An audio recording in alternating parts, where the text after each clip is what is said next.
আমরা রাস্তাঘাটে পড়ে আছি, আমরা ধুলাবালু খাইতেছে, হোটেলে খাইতে চাই না, হোটেলে ঢুকতে চাই না। ওরা হোটেলেরও জানে যে হুজুরদের কাছে টাকা নাই।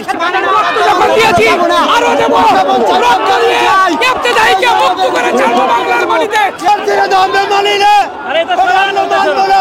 আমাদেরকে জাতীয়করণ দেওয়ার কথা বলেও আজকে 18 বার আমাদের জাতীয়করণ দেয় না। তাই ইন্টারিম সরকার একটা প্রতারক, আমরা এই প্রতারককে চাই না। এই শিক্ষা উপদেষ্টাকে আমরা পদত্যাগ চাই। আমরা মরে গেছি আজকে 21 দিন, হোটেল আমাদেরকে লাঞ্ছিত করে, হোটেলে খাইতে চাই না, হোটেলে ঢুকতে চাই না। ওরা হোটেলেরও জানে যে হুজুরদের কাছে টাকা নাই, ওরা দিনের বেতনে চাকরি করে, ওরা টাকা কোথায় থেকে পাবে?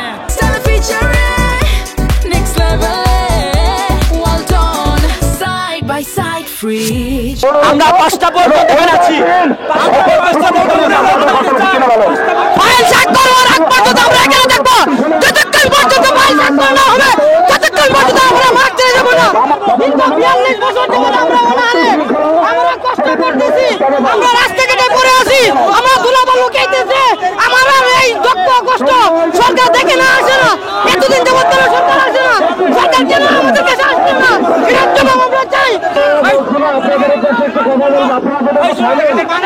যখন দিয়েছি আরো দেব, রক্ত দিয়ে ইবতেদায়ীকে মুক্ত করে ছাড়বো বাংলার মাটিতে। ফ্যাসিবাদ থেকে অবসান ঘটাবো ইনশাআল্লাহ। ইবতেদায়ীর এই দাবি জাতীয়করণ করতে হবে। আমরা দাবি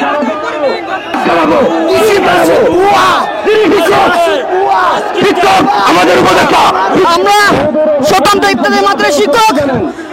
আমি প্রায় 7 বছর যাবৎ ইফতারি মাদ্রাসা শিক্ষকতা করতেছি। এখান থেকে কোনো ভাতা, কোনো বেতন, অনুদান কোনো কিছু পাই না। ভাই জীবন পরিবারের কাছে আমরা মুখ দেখাতে পারি না। ভাই আমরা ইফতারি শিক্ষক অবহেলিত, করতে রাজি আছি, তবু ছাড়বে না।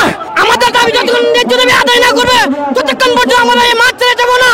আমাদেরকে অনেক আশ্বাস দিয়েছে, আমরা আশ্বাস দিয়ে বাড়ি ফিরবো না। আমরা 21তম দিন আন্দোলন করেছি, লাগলে আরো 21 দিন করব, জীবন দিয়ে দেব, তবে ইবতেদায়ীকে মুক্তকরণ করে ছাড়বো ইনশাআল্লাহ। আমাদেরকে অনেক আশ্বাস দিয়েছে, আমরা আর আশ্বাস মানতে চাই না, আমরা আশ্বাস দিয়ে বাড়ি ফিরবো না। আমাদের দাবি আমরা এখান থেকে আদায় করে আমরা ফিরে যাবো। আমাদের সাথে প্রশাসনের সাথে বাংলাদেশ প্রধানমন্ত্রী কার্যালয় দপ্তর আলোচনা হয়েছে। কথা